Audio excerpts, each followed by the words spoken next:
Hey, yeah, this morning I read Psalm 19, which my buddy told me to. I was talking to him about some of the experiences that I've been having over the past almost 30 days now. Um, I haven't really told anybody about the experiences I've been having for 6 months now, but I kind of like told him. And anyway, he told me to read Psalm 19. Let me tell you, I feel just like this the past like year of my life, or maybe longer. I don't know. It's crazy. You can tell it's like, I don't know. I feel like whoever wrote this is like, he's hurting, you know? Like, he's hurting. Like, I don't know. Let's see. I am laid low in the dust. Preserve my life according to your word. You know? I mean, is that humility, right? I am laid low in the dust. Is that's Psalm 19:25. Is that humility? Or is that like destitution? You know, I think maybe it's like it is destitution, but it's finding humility in destitution through, accepting Christ into your life. I don't know. I guess right now I'm accepting him into my life selfishly because I want the strength that he gives me. Um, that's weird for me to say. Um, I guess it's not weird for me to say actually, but you know, it is weird considering societal norms. I give an account of my ways, and you answered me. Teach me your decrees. He's answered me. Like if I were, I had a dream the other night. So I had two dreams this past week that I was like being haunted or whatever. I like woke up in my dream and I was in my apartment and I knew that there was like evil in my apartment all around me and it was trying to steal my soul. I knew it in my dream. I mean, I didn't know it was trying to steal my soul in my dream. That's upon reflection. You know what I mean? But in the dream, it was just like absolute fear, just like, you know, it was like the darkness closing in you. And over the when I've been close to death often in life, right? When I was in my early 20s, I had a huge abscess grow in my throat and I didn't go to the hospital for like a month. So it was huge emergency surgery. Um, you know, and Jesus came to me. I didn't ask for him. He came to me. And then when I was like 25, I OD'd and I was like left outside in the snow and I was out for like a day and a half. And then I got up and then I was out for another like day in, the crack house's bed, a bed at the crack house. They just liked me. So they let me sleep there. And they saw I was breathing. So they didn't throw me back outside. Um, and then I was just so like trying to give up on life that I was living in my sister's closet at the time. God bless them. But he came to me again visually this time, not just in my heart but like visually. Maybe it was a hallucination, but it was powerful experience. It was like super close to my face. And yeah, I just knew that I could die if I wanted to, or I could not die. I could live. And I slowly made the choice to live, um, which is weird. It took me like another 2 weeks, but it was like the seed was planted at that moment when he came to me in the darkness of my sister's closet, listening to Tibetan Buddhist monk videos on autoplay on YouTube. Um, and and then through this, like I had all my teeth out, and then like 5 days later, I uh I cold turkeyed off of 24 mgs of Suboxone. And it's been an ugly process since then. And that was like it's like 28 days ago now, 29 days ago. It was an ugly process. I made a lot of mistakes in the beginning, but something that really really came to me. I stopped using it, and then over the next week, I was clean. I was clean for like a week, and then I started dabbling in other things, trying to take control of it, thinking I knew better. Like, oh, I'll take a short acting opiate, and then it'll give the time for the long acting one to get out of my system, and then I'll come off the other. Yeah. Anyway, it didn't help. What helped was me just having faith and believing, and power greater than myself, and you know.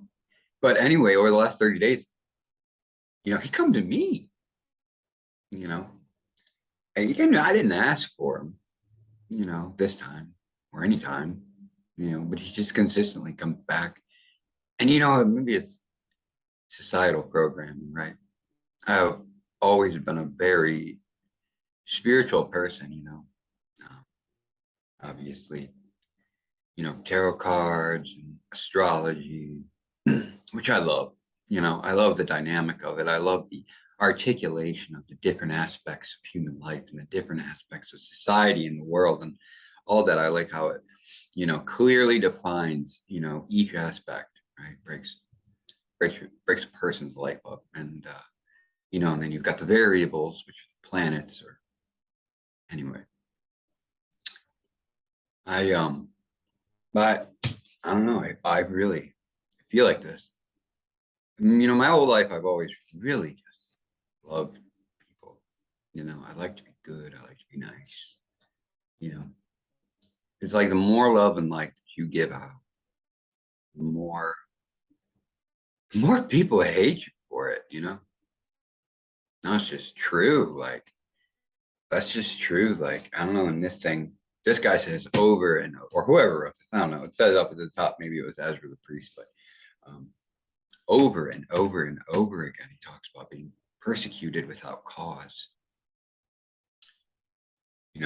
Now is this the mind of a man who just is unable to see the things he's being persecuted for, or is this a man who really is being persecuted without cause? Because when I look back, I really feel like the only thing a person could have persecuted me for the last 3 jobs I've had, because I'm sick of being I don't know, lower status than I feel like I should be. I don't know, it's testosterone. Um, but I guess it could be my um how good it feels for me to speak the truth, you know, and my arrogance. I'm pretty arrogant. Uh, I don't necessarily think I'm better than people, but when I know I'm right, I know I'm right. And nobody's gonna tell me otherwise. Um, but something else that I really like is this guy over and over and over again. He is like doubting his own ability to like really understand fully what he's supposed to do, to live according to the precepts. You know what I mean? To understand fully the precepts, right? Which my buddy told me means like rules or laws. Precepts is a good word. It's a good word. I like it. Um, but yeah, some of this stuff, I don't know. The arrogant mock me unmercifully, but I do not turn from your law, you know. And it's like when you have that inner law, I don't know, it's like when if you feel like you're living by good principles, rooted in love and light, right? Uh, it's like when you turn away from those, it's like you feel like you're betraying yourself. And I know maybe that's a little of a self-centered perspective on this, maybe. But yeah.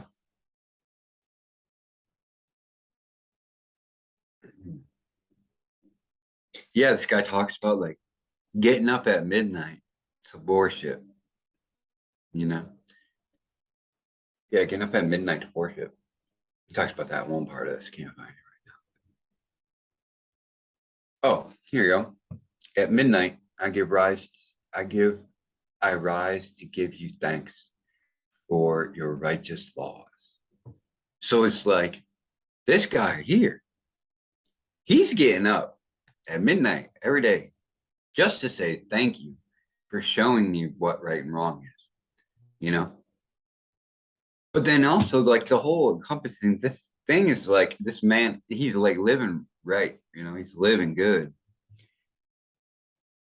But then the way that he's describing all this, it's like a poem, is like he doesn't feel like he is. So it's like he gets up at midnight to give thanks for the ability to understand what right and wrong is in accordance with the like divine precepts, right? For lack of a better term, divine precept. Um, but the whole time it's like he's just begging, like, please, please, just come and give me more understanding, give me more understanding, give me more understanding. And I feel like that a lot too. Whether or not I know it, you know, whether or not I realize it, when I'm begging, right? Like, what am I supposed to do? I don't, it's like I don't always realize that I'm praying to God and I'm asking God, right? But it's like, is that what I'm doing? Is that what I've been doing my whole life? Asking for, the information from behind the veil, so so to speak. You know, the arrogant dig pits to trap me, contrary to your laws. That's if you go somewhere and you see things that are like wrong, that are like only continuing in, their habitual nature, because people are so bound to being right that they're not willing to let go of the poor system, because then it means maybe that they were wrong. And so if someone else comes in and they say, hey, like, I have tons of experience with this, and I'm telling you right now, you make a couple of these little changes, and things would really, it's like the dam would be broken down, and the river would allow to flow. It's so offensive, you know, to those people, that even if you say it with the most respect, it's like that, they may smile to your face because they're intimidated by your presence or whatever. Maybe that's the arrogant way of saying it, but they're intimidated by your presence. That's what we're going with. But as soon as they're able to retreat back into their ego when they're away from you, or retreat back into the own security of their the way that they see things, uh, the concreteness of ideals. Um, it's like, Wicked Tones that talks about that. Yeah, I don't know. I don't know. Maybe I'll just thoughts. I don't know. Just thoughts. They're good thoughts. But it's like we got a story in this where it's a long one too. I mean, maybe it's not that long, but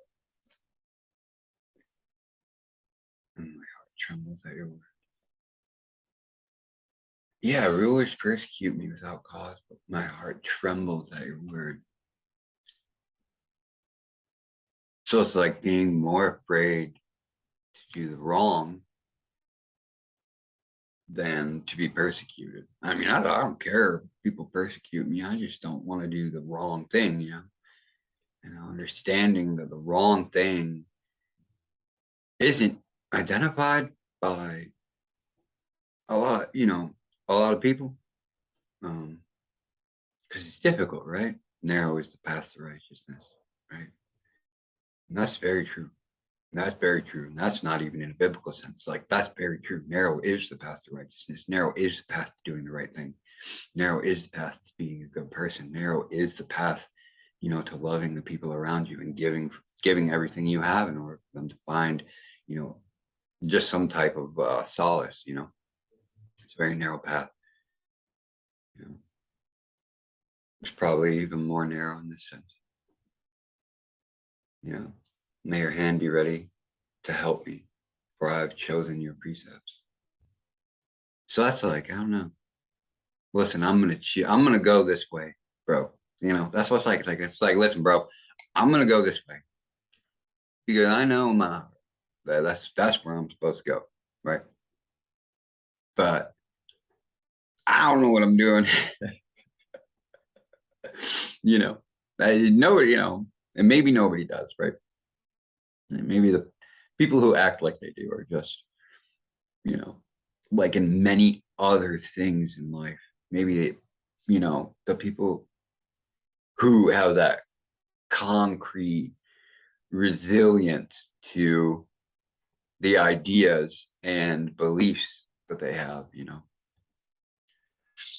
that comfort, right? I don't know, maybe that's about, you know, it's like, listen, I'm gonna go this way, but it looks like it's gonna suck, you know. It does. I feel like it's gonna be great eventually, but it looks like it's gonna suck. Maybe that's just me not, you know, not not doing this thing right. But yeah, because I tell you, the more good I do, it's like the more I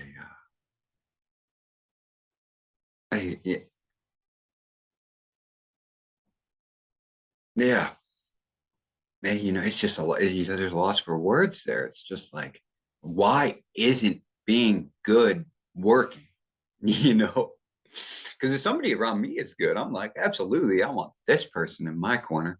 You know what I mean? I mean, I'm extremely mistrustful these days, uh, as are a lot of people. But if something is identified as good, it's like that's what I want. But and so you assume that other people are like that. It's like, no, they're not. People like to live in their own security, their own inner strength. That's why I think I like tarot cards and astrology so much because it gives me strength, right? It gives me foresight. It gives me, um, I don't know, inner resiliency. But I mean, uh, I don't know. I don't know. But it was great. And I call with all my heart, answer me, Lord, and I will obey your decrees. Yeah, that's true. But will you, if God does answer you, will you obey the decrees? Or will you think it's just a part of yourself? And you go, that that doesn't sound rewarding, you know. I don't know. Maybe I mean, if the reward is heaven, then, what would be the short-term reward?